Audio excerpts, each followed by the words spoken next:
guys, Dave Anderson here, Helicool's Helipad. Hey, today we're going to be doing several things.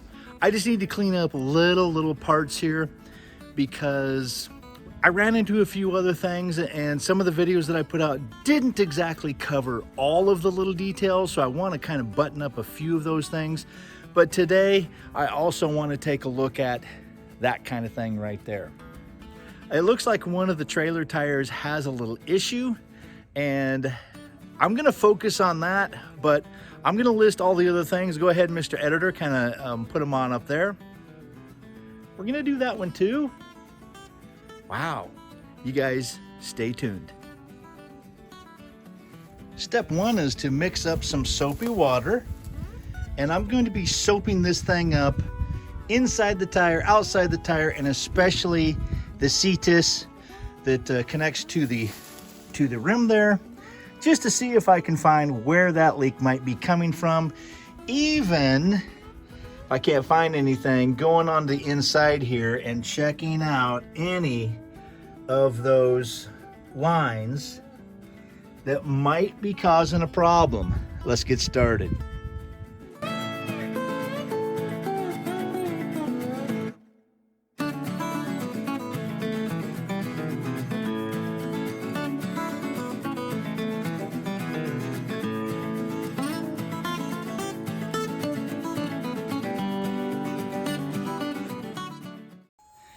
You're about ready to hear why I need to also install that second ball cock T-fitting.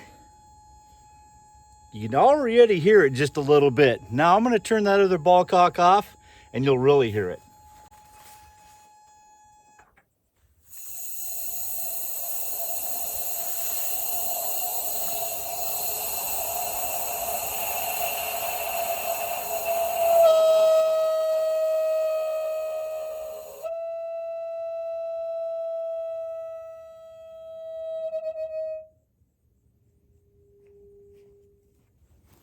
Okay, now that that's done, yeah, that little annoying squeal comes from that relief valve that's just allowing that pressure to kind of bleed out. That's that head pressure above. So anyway, let's get busy, start spraying this soapy water on there and see if we can't find a leak.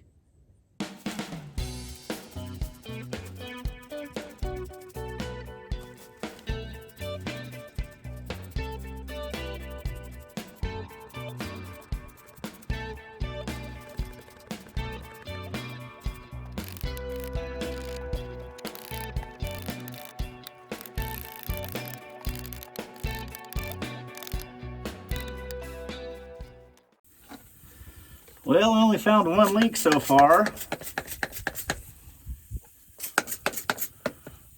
but this shouldn't have anything to do with that tire.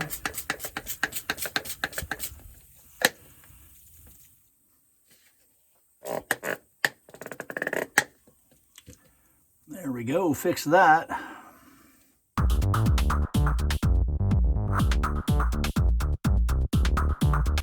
Well, I think I finally determined where the leak is. It's right here.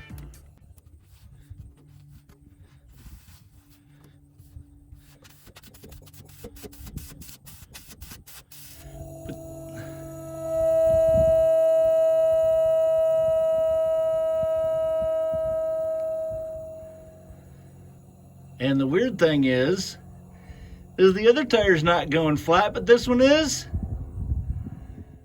So if you have only one tire leaking out and the other one's just fine, odds are it's going to be a leaky wheel valve. So this is what you do. Put a jack stand under the axle. That's step one.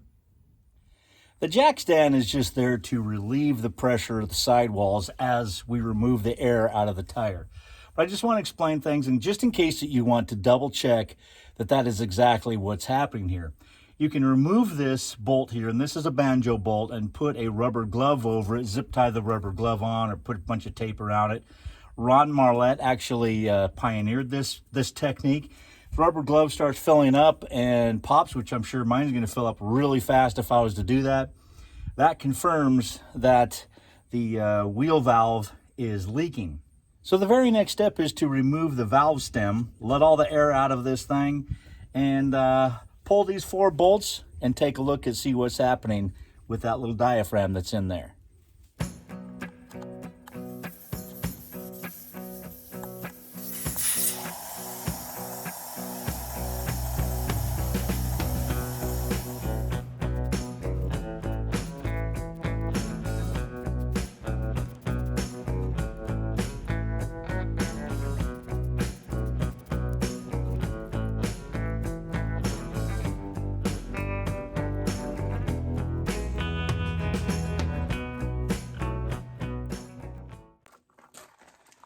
All right, guys, this is what comes out. Okay, you have a rubber disc. You have a little metal cup and a spring. There's a little bit of lubrication right down in there. I think that's Vaseline. Anyway, this came out very, very clean. I just wiped just a minorest amount of grease off of here. There is the tiniest little bit of oil in here. This could be an indication of the oil pump starting to leak a little bit of oil past it. That might be getting a little worn out. So we'll keep an eye on that. I did get a rebuild kit for the air cleaner at the Great Western FMTV Roundup.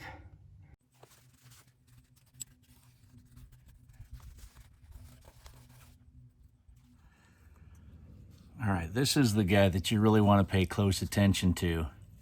I don't know if you can tell, but there's just a tiny little bit of crud built up right on there. And this gets pressed right on top of that with a spring, okay, to basically prevent leaking back through this part.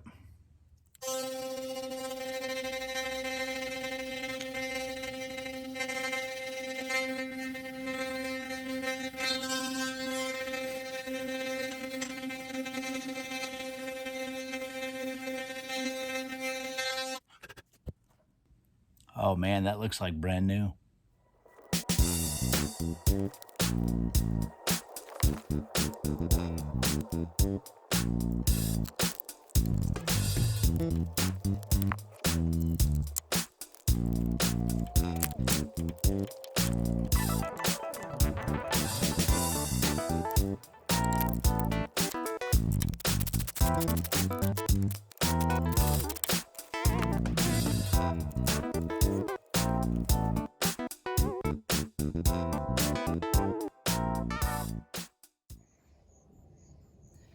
As I have said many times before, you gotta lift the cab at least once a month, if not once every other month, just to check out everything. You can see this alternator is loose, so you know, I wouldn't have found that unless I'm checking, doing some preventive maintenance. Check this out. It's awesome. You see it? Okay, well this time, instead of just a lock washer, it's going to get some Loctite. And remember, blue is semi-permanent, red is permanent. There we go. Ugh. All done. I'm also right in the middle of adjusting these down and out of the way, because you can tell right there it's up a little bit too far and poking into my soundproofing. So it ain't a big deal. Loosen that up, slide these off to the side, and get them down a little bit lower.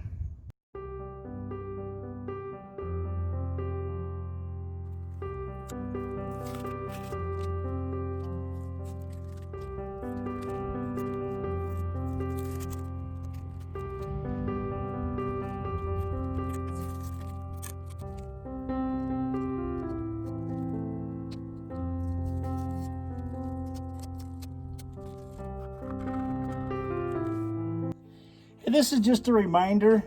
If you haven't done your lubes in a while, you know, it's probably time.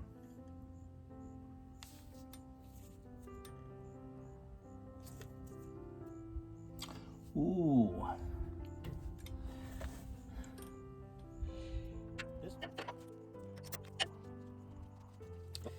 All right, so this is the nastiness that I've pulled out of this so far. I'm gonna try to get as much as I can. I'm kind of debating whether I should spray in some solvent and break up the rest of it, let it dry, and then pump in fresh grease. I am very much considering doing that.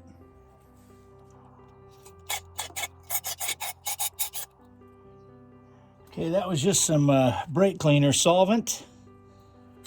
And, well, this either works or it screws stuff up. I think it's gonna work.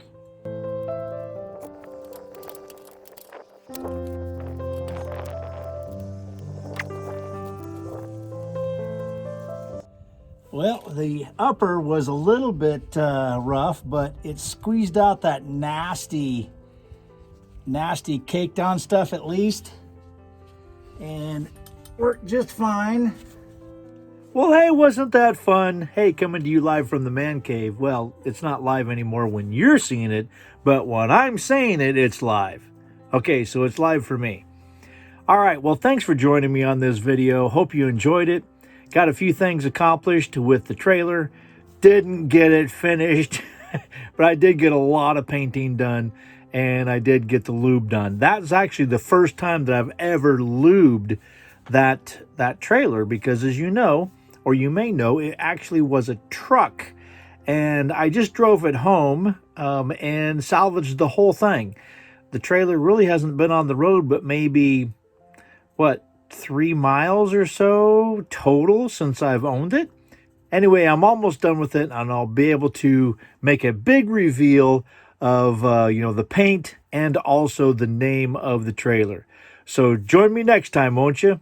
Until then, I'm Dave Anderson signing out. You guys be safe out there, and God bless.